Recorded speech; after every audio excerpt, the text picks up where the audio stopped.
ஞானானந்தமயம் தேவம் நிர்மலஸ்படிகாகிருதிம் ஆதாரம் சர்வ வித்யானாம் ஹயக்ரீவம் பாஸ்மகே. நேயர்கள் அனைவருக்கும் ஆஸ்ட்ரோ கேஎஸ் ஐயங்காரின் பணிவான நமஸ்காரங்கள். நேயர்கள் அனைவருக்கும் சக்தி ஜோதிட குழுவின் சார்பாக பொங்கல் நல்வாழ்த்துக்கள். இந்த பொங்கல் நல்லபடியாக பொங்கி உங்களுடைய உள்ளம், உங்களுடைய மனிதர்கள், உங்களை சேர்ந்தவர்கள், உங்களுக்கு தெரிந்தவர்கள் எல்லோருக்கும் நல்லபடியாக இருக்கணும்னு பிரார்த்தித்து வாழ்த்தும் தெரிவிக்கிறோம். அனைத்து நேயர்களுக்கும் பொங்கல் நல்வாழ்த்துக்கள். சக்தி ஜோதிட குழுவின் சார்பாக அடியேன் கேஎஸ் ஐயங்கார் ஐயா, ஹரிஹர சர்மா ஐயா. இப்போ விஸ்வாவசு வருஷம் தை மாதத்தினுடைய பலன்கள் 15/1/2026 12/2/2026 வரலும் உண்டான காலகட்டத்தை தை மாதம்னு சொல்கிறோம். சரி, இப்போ ஐயா கிட்ட கேட்போம், இந்த மாதத்தினுடைய கோல்சாரம் என்ன, இந்த மாதத்தில் வரக்கூடிய விசேஷ நாட்கள் என்னென்ன அப்படின்றத கேட்போம். அதற்கு பிறகு ஒரு ராசியாக மேஷம் முதல் மீனம் வரை என்னென்ன பலன்கள் இருக்குது அப்படின்றதையும் பார்க்கலாம். அனைவருக்கும் அஸ்ட்ராலஜர் ஹரிஹர சர்மாவின் பணிவான நமஸ்காரங்கள். எப்பொழுதுமே ஜோதிட சாஸ்திரத்தில் மட்டும் இல்லை, வழக்கு மொழியாகவும் சொல்கிறது தை பிறந்தால் வழி பிறக்கும். மார்கழி பிறந்து முடிஞ்சு தை பிறக்குது. தை பிறக்கக்கூடிய காலகட்டங்கள் அப்படின்றது நம்மளோட ஜோதிஷ சாஸ்திரத்தில் சொல்லியிருக்கிறது. தக்ஷணாயனம் முடிஞ்சு உத்தராயண புண்ணிய காலம் பிறக்கக்கூடிய காலகட்டங்கள். இந்த உத்தராயண புண்ணிய காலகட்டங்கள் அப்படின்றத பொறுத்தளவுக்கு தேவர்களுடைய பகல் பொழுதை குறிக்கக்கூடியது உத்தராயண புண்ணிய காலம். தக்ஷணாயனம் அப்படின்றத பொறுத்தளவுக்கு தேவர்களுடைய இரவு பொழுதை குறிக்கக்கூடிய காலகட்டங்கள். இதில் இன்னொரு விசேஷம் அப்படின்னாக்க, உங்களுக்கு மகரத்திலேருந்து கடகம் வரையிலும் உத்தராயண புண்ணிய காலகட்டங்கள். இதில் சூரியன் பலம் பெறக்கூடிய காலகட்டங்கள். பொறுத்தளவுக்கு தை பிறந்து சித்திரையில் சூரியன் உச்சம் பெறக்கூடிய காலகட்டங்கள். இந்த காலகட்டங்களில் தான் பரிகார பூஜைகள், பரிகார ஹோமங்கள் மற்றும் ஆலயங்களில் உள்ள சிறப்பு வழிபாடுகள் செய்யக்கூடிய காலகட்டங்கள். இதுக்கு முன்னாடி இருந்தது தட்சிணாயன புண்ணிய காலம். தட்சிணாயன புண்ணிய காலத்தில் சூரியன் நீச்சம் அடைகிறாரு துலாத்தில். அதனால் இந்த பரிகார காரியங்கள், எப்பொழுதுமே பரிகார காரியங்கள் செய்யும் பொழுது சூரியன் பலம் பெறும் காலகட்டங்களில் நாம் செய்கின்ற பரிகாரங்கள் பலன் தரும். அடுத்தது, இவர் தேவர்களுடைய பகல் பொழுதாக இருக்கிறதுனால கண்டிப்பாக நாம் என்ன காரியம் நினச்சி பரிகாரம் செய்கிறோமோ அந்த பரிகாரம் ஜெயிக்கக்கூடிய வாய்ப்புகள் உண்டு. அப்படியேற்பட்ட மகா உன்னதமான காலகட்டங்கள் இந்த தை பிறக்குது. தை பிறந்தால் வழி பிறக்கும். 15/1/2026 12/2/2026 வரலும் தை மாதம் பிறக்குது. இதில் ஃபஸ்ட்டு ஆரம்ப நாள் அப்படின்றது பொங்கல். பொங்கல் அப்படின்றாக்க பொங்கலுக்கு முன்னாடி போகி. போகி அப்படின்றது பழையன கழிதலும் புதியன புகுதலும் தான் நம்மளுடைய தமிழர் மரபு. அப்படியேற்பட்ட போகி முடிஞ்சு பொங்கல் தொடங்குது. இந்த பொங்கல் தொடங்கக்கூடியது அப்படின்றது குருவோடைய வாரமான வியாழக்கிழமையில் பரம பவித்திரமான திதியான துவாதசி திதியில் கேட்ட நட்சத்திரத்தில் சுக்கிர ஹோரையில் நாம் பொங்கல் வைக்க வேண்டிய நேரம் சொல்லிடுறோம். நம்ம அத்தனை நேயர்களுக்கும் இது பயனுள்ளதாக இருக்குமா? பயனுள்ளதாக இருக்கும். பொங்கல் வைக்க வேண்டிய நேரம் சுக்கிர ஹோரை. காலையில் 9:30 AM - 10:30 AM பொங்கல் பானை வச்சு வழிபட வேண்டிய நேரம். சூரிய பகவானை வழிபட வேண்டிய நேரம் அப்படின்றதும் இந்த காலகட்டங்கள். அப்போ இப்படி ஏற்பட்ட பரம பவித்திரமான காலகட்டங்களில் இந்த தை மாதம் பிறக்குது. இதில் இந்த மாதத்தில் உள்ள விசேஷ தினங்களை பார்த்துட்டு அடுத்தது கிரகங்களுடைய பொசிஷனை பார்க்கலாம். அப்போ மாதம் பிறக்கும்பொழுதே பொங்கல் பிறக்குது. அதுக்கு அடுத்தது பார்த்தோம்னாக்க 16/1/2026 அன்னைக்கு பிரதோஷ வழிபாடு. அது தவிர கணு. இந்த கணு அப்படின்றது வீட்டில் உள்ள ஆண்கள் நல்லா இருக்கிறதுக்காக பெண்கள் வைக்கக்கூடியது கணு பொங்கல் அப்படின்றது பேர். அதே போல் நம்மளுடைய வளர்ப்பு ஜீவனான மாடுகளுக்கு பொங்கல் வைக்கக்கூடிய மாட்டுப்பொங்கல் மற்றும் கரிநாள் அப்படின்றது 16/1. அதுக்கு அடுத்தது பார்த்தோம்னாக்க அமாவாசையிலேயே விசேஷமான அமாவாசை தை அமாவாசை. அந்த தை அமாவாசை அப்படின்றது 18/1/2026 நம்மளுடைய பித்திருக்கள் காரியம் செய்யக்கூடிய காலகட்டங்கள். தை அமாவாசை, மாலைபக்ஷம் மற்றும் ஆடி அமாவாசை.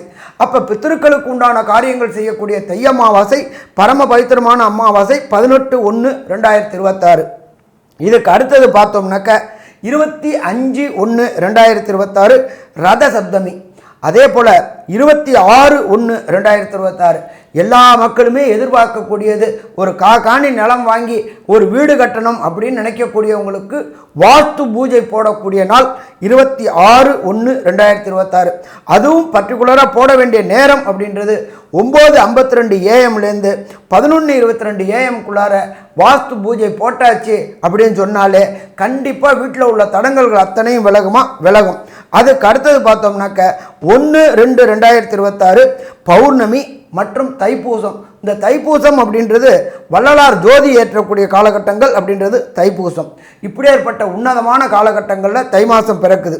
சரி, இந்த காலகட்டங்களில் கிரக நிலவரம் எப்படி இருக்குது அப்படின்னு பார்த்தோம்னாக்க காலபுருஷ தத்துவத்தின்படி 3ஆம் வீடான மிதுனத்தில் குரு பகவான் வக்ரகதியில் இருக்கார். அடுத்தது காலபுருஷ தத்துவத்தின்படி 5ஆம் இடமான சிம்மத்தில் கேது பகவான் இருக்கார். காலபுருஷ தத்துவத்தின்படி 9ஆம் இடமான தனுரில் சுக்கிர பகவான் இருக்கார். அதை தவிர மகரத்தில் சூரியன் புதன் செவ்வாய் இருக்காங்க. இதை தவிர கும்பத்தில் ஆட்சி பெற்ற சனியும் ராகுவும் இருக்கிறாங்க. இப்படி ஏற்பட்ட பரம உன்னதமான காலகட்டங்களில் இந்த தை மாதம் பிறக்குது. இப்போ நாம் பார்க்க போகிறது ஒவ்வொரு ராசிக்கும் என்னென்ன நற்பலன்கள், என்னென்ன தீய பலன்கள், அதற்கு உண்டான எளிய பரிகாரங்கள் எல்லாரையும் பார்க்க போகிறோம். துலாம், சித்திரை, சுவாதி, விசாகம் இந்த 3 நட்சத்திரம் 9 பாதங்களை கொண்ட ராசி. ராசியின் அதிபதினு சொல்லக்கூடியவர் சுக்கிரன். இந்த துலா ராசியை பொறுத்தவரையிலும் பார்த்தாலேனால் உங்களுடைய ராசிநாதன் 4ஆம் இடத்துல இருக்கார். 4ஆம் இடத்துல ராசிநாதன் இருக்கிறது திக்பலம் பெற்று போயிருக்காருன்னு அர்த்தம். அதனால் ஆட்சி பெற்றதற்கு சமம். பெரிய ஏற்றம் கிடைக்கக்கூடிய காலகட்டம். நீங்கள் நினைச்சது எல்லாமே நிச்சயமாக நடக்கும். எதை பற்றியும் கவலைப்பட வேண்டாம். இவ்வளோ நாளாக மனசுக்குள்ளே ஒரு கிளேசம் இருக்கும், என்னடா இது நம்ம செய்கிறது சரியாக தப்பா அப்படிலாம். மனசுக்குள்ளே கவலைப்படவே தேவையில்லை, நிச்சயமான வெற்றி உண்டு. அதை தவிர உங்களுடைய ராசியை குரு பார்க்குறார். குரு பார்க்கறதுனால உடல் நலத்தில் நல்ல ஏற்றம் இருக்கக்கூடிய காலகட்டமாக அமைய போகிறது.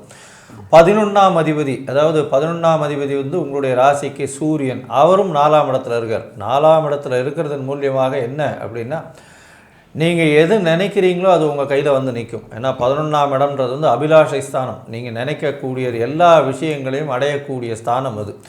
மூத்த சகோதர சகோதரிகள் மூலியமாக நல்ல ஒரு ஏற்றம் கிடைக்கக்கூடிய காலகட்டமாக இந்த காலகட்டம் நிச்சயமாக அமைய போகிறது.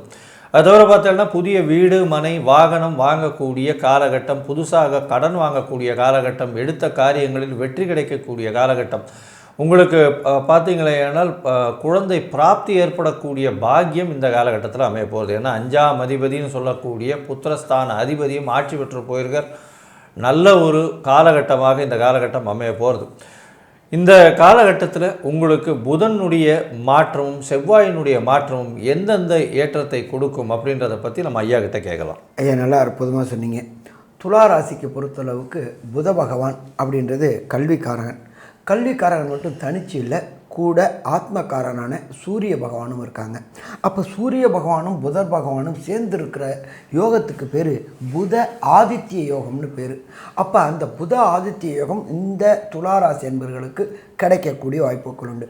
இந்த துளாராசியை சேர்ந்த மாணவர்கள் படிக்கக்கூடிய இடத்துல கடந்த காலகட்டங்களில் ஞாபக மறதி இருந்ததுனால சில தேவையற்ற அசிங்கங்களும் அவமானங்களையும் சந்திக்க வேண்டியிருந்துச்சு. அது எல்லாமே இந்த தை மாதம் விடுதலை பெறக்கூடிய காலகட்டங்கள். சிஏ, ஐசிடபிள்யூஏ, ஏசிஎஸ் படிக்கக்கூடிய துலாம் ராசி என்பவர்களுக்கு புத ஆதித்ய யோகம் இருக்கிறதுனால கண்டிப்பாக வெற்றி வெற்றி வெற்றி கிடைக்கக்கூடிய வாய்ப்புகள் உண்டு. அரசு உத்தியோகத்துக்கு ட்ரை பண்ணக்கூடிய இந்த துலா ராசி என்பவர்களுக்கு, ஏன்னா ராசியில் குருவுடைய பார்வைப்படுது, எடுக்கின்ற முயற்சிகள் ஜெயமாகும். அதே போல் அரசு தமிழ்நாடு கவர்மெண்ட்னா டிஎன்பிஎஸ்சி எழுதக்கூடிய மாணவர்களுக்கு வெற்றி வெற்றி கிடைக்கக்கூடிய வாய்ப்புகள் உண்டு. இதை தவிர யூபிஎஸ்சி மற்றும் ஸ்டாஃப் செலெக்ஷன் கமிட்டி எழுதக்கூடிய எக்ஸாம் எழுதக்கூடிய இந்த துலாம் ராசி மாணவர்களுக்கு அரசு உத்தியோகங்கள் கிடைக்கக்கூடிய வாய்ப்புகள் உண்டு. நீண்ட நாட்களாக உடல்நிலையில் தொடர்ந்து முன்னேற்றம் இல்லாமல் இருந்தவங்களுக்கு குருவுடைய பார்வை கிடைக்கிறதுனால உடல் நலத்தில் ஏற்றம் இருக்கக்கூடிய வாய்ப்புகள் உண்டு. சின்னத்திரை பெரிய திரை கலைஞர்களுக்கு கடந்த காலகட்டங்களில் வாய்ப்புகள் மறுக்கப்பட்டு வீட்டிலேயே இருந்து முடங்கி கிடந்தீங்க. அப்படி ஏற்பட்டவங்களுக்கு அவங்களுக்கு ராசிக்கு 5ஆம் இடத்துல உள்ள ராகுவினால் அதி அற்புதமான வாய்ப்புகள் கிடைக்கக்கூடிய வாய்ப்புகள் உண்டு. அதுவும் பார்த்திங்கன்னாக்க வெளியூர், வெளிமாநிலம், வெளிநாட்டில் படப்பிடிப்புகள் நடந்து இங்கே வாங்கின வருமானம் மாதிரி 3 மடங்கு வருமானம் கிடைச்சி கடந்த காலகட்டங்களில் வாங்கின கடன்களை அடைக்கக்கூடிய வாய்ப்புகள் உண்டு. அதே போல் சாஃப்ட்வேரில் ஹார்ட்வேர் செய்யக்கூடிய இன்ஜினியர்களுக்கு, அதுவும் இந்த ஆப் செய்யக்கூடியவங்க, ஏஐ தொழில்நுட்பத்தை பயன்படுத்தக்கூடியவங்க, சாட் ஜிபிடியை பயன்படுத்தக்கூடியவங்க அத்தனை பேருக்கும், அதே போல் கம்யூனிகேஷன் துறையான ஏர்டெல், ஜியோ, ஓடோ, பிஎஸ்என்எல்ல வேலை பார்க்கக்கூடிய இன்ஜினியர்கள் அத்தனை பேருக்குமே இந்த தை மாதம் அதி அற்புதமான பலன்களை கிடைக்கக்கூடிய காலகட்டங்கள். இருந்தாலும் ஒரு சில ராசி என்பர்களுக்கு இந்த 15/1/2026 12/2026 வரலும் ஒரு சில நாட்கள் தவிர்க்கக்கூடிய நாட்கள்னு பேர். அந்த தவிர்க்கக்கூடிய நாட்கள் அப்படின்றது உங்களுடைய ராசியிலேருந்து 8வது ராசிக்கு வரக்கூடியது. சந்திரன், கோல்சார சந்திரன், ஜனன சந்திரன் வரக்கூடிய நாட்கள் சந்திராஷ்டம தினங்கள் அப்படின்னு பேர். அந்த சந்திராஷ்டம தினங்களில் புதிய முயற்சிகள், வெளியூர், வெளிமாநிலம், வெளிநாடு பயணங்களை தவிர்க்கணும்.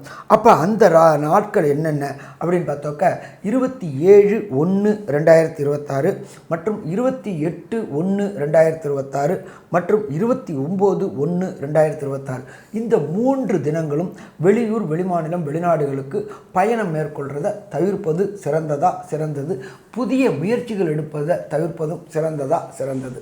சரி, இதை தவிர இந்த துலாம் ராசி என்பவர்களுக்கு தசாநாதன், புத்திநாதன், அந்தரநாதன், சூட்சுமநாதன் சரியில்லை அப்படின்னாக்க கிடைக்கக்கூடிய பலன்களின் தன்மை குறையக்கூடிய வாய்ப்புகள் உண்டு. அப்போ இந்த கிடைக்கக்கூடிய பலன்களை கூட்டணும் அப்படின்னாக்க எந்த இறைவன்கிட்ட சரணாகதி அடையணும் அப்படின்னாக்க எம்பெருமான் பெருமாள்கிட்ட சரணாகதி அடையணும். நீங்கள் இருக்கிற இடத்துக்கு பக்கத்தில் உள்ள ஏதாவது ஒரு பெருமாள் கோயிலுக்கு ஒவ்வொரு வெள்ளிக்கிழமையும் செஞ்சுட்டு திருமஞ்சனம் பண்ணிட்டு வாங்க பெருமாளுக்கு. அந்த திருமஞ்சன தீர்த்தத்தையும் சாப்பிட்டுட்டு வாங்க. வரக்கூடிய பிரச்சனை, வந்த பிரச்சனை விலகும். இதை தவிர நீங்கள் இருக்கிற இடத்துக்கு அருகில் உள்ள ஏதாவது ஒரு கோசாலைக்கு போயிட்டு கோசாலைக்கு அந்த மாதத்திற்கு உண்டான அந்த பசுவிற்கு உண்டான அகத்துக்கீரை, புல், வைக்கோல் வாங்கி கொடுத்துட்டு வாங்க. கோவை ரட்சிக்கும்போது நம்மளுடைய பிரச்சனைகளும் சீராகும். இதை தவிர வேத பாடசாலைகள், வேதம் பயிலக்கூடிய மாணவர்கள் படிக்கக்கூடிய வேத பாடசாலைக்கு அந்த மாதத்திற்கு உண்டான ப்ரொவிஷன்ஸ், மளிகை சாமான், அரிசி வாங்கி கொடுங்க, எண்ணெய் வாங்கி கொடுங்க. அப்படி வேதத்தை நாம் ரட்சிக்கும் போதும், கோவை நாம் ரட்சிக்கும் போதும் கண்டிப்பாக இவர்களால் நல்ல பலன்கள் கிடைக்கும். அதே போல் பெருமாளை வழிபடும் போது, பெருமாளுக்கு திருமஞ்சனம் பண்ணும்போது அவர் மனம் குளிரும் போது நம் மனமும் குளிருமா? கண்டிப்பாக குளிரும். சரி, மொத்தத்தில் இந்த துலாம் ராசி என்பவர்களுக்கு தை மாதம் எப்படி இருக்கும் அப்படின்றத கன்க்ளூஷனாக நம்மளுடைய அஸ்ட்ரோ கேஎஸ் ஐயங்கார் அவங்க சொல்லுவாங்க. ஐயா, அருமையாக சொன்னீங்க. துலா ராசியை பொறுத்தவரை ஏற்றமான காலம். ராசிநாதன் திக்பலம் பெறுறது ஆட்சி பெற்றதற்கு சமம். இதன் மூலியமாக பார்த்தலையானால் எடுத்த காரியங்களில் வெற்றி கிடைக்கும். உங்களுடைய திங்கிங், அதாவது நீங்கள் எதிர்பார்க்கக்கூடிய விஷயங்கள் கைகூடக்கூடிய காலகட்டமாக அமையப்போகிறது. தொழிலில் அபரிமிதமான லாபங்கள் இருக்கக்கூடிய வாய்ப்புகள் நிச்சயமாக உண்டு. உங்களுடைய எதிர்பாலினத்தோர் மூலியமாக நல்ல ஒரு ஏற்றம் கிடைக்கக்கூடிய வாய்ப்புகள் உண்டு. போட்டி தேர்வில் வெற்றி பெறக்கூடிய வாய்ப்புகள் நிச்சயமாக இருக்கும். உடல் நலத்தில் நல்ல ஒரு ஏற்றம் இருக்கக்கூடிய வாய்ப்புகள் உண்டு. வீடு, மனை, வாகனம் வாங்கக்கூடிய யோகங்கள் நிச்சயமாக அமையும். இந்த காலகட்டத்தில் உங்களுடைய ராசிக்கு குழந்தை பிராப்தி ஏற்படக்கூடிய பாக்கியங்கள் நிச்சயமாக இருக்கும். எடுத்த காரியங்கள் அனைத்தும் நிறைவேறக்கூடிய வாய்ப்பு. தாயின் உடல்நிலையில் நல்ல ஒரு ஏற்றமும், தந்தையின் உடல்நிலையில் சற்று பின்னடைவு இருக்கக்கூடிய வாய்ப்பு நிச்சயமாக உண்டு. உங்களுடைய ராசிக்கு பார்த்தீங்கன்னா முயற்சிகள் சில நேரங்களில் சற்று பின்னடைவை ஏற்படுத்தக்கூடிய வாய்ப்புகள் நிச்சயமாக இருக்கும். பணவரவிற்கு பஞ்சம் இருக்காது. எடுத்த காரியங்கள் நிச்சயமாக நிறைவேறக்கூடிய வாய்ப்பு. வெளிநாடு போய் வரக்கூடிய பாக்கியம் நிச்சயமாக உண்டு. வேலை நிமித்தமாக வெளிநாடு போகக்கூடிய வாய்ப்பு கண்டிப்பாக இருக்கக்கூடும். மொத்தத்தில் பார்த்தீங்களேனால் இந்த துளாராசிக்காரர்கள் 90% ஒரு பெரிய ஏற்றம், மாற்றம் இந்த விஸ்வாவசு வருஷம் தை மாதத்தில் அடையக்கூடும் அப்படின்னு இந்த சக்தி ஜோதிட குழு சொல்லுது. நன்றி, நமஸ்காரம். Astro KS Iyengar YouTube channel பார்த்தமைக்கு நன்றிகள். மேலும் இது போன்ற ஆன்மீக ஜோதிஷ தகவல்கள் உங்களை வந்து அடைய astro KS Iyengar YouTube channel subscribe செய்யவும், பெல் ஐக்கானை மறக்காமல் அழுத்தவும். நன்றி, வணக்கம்.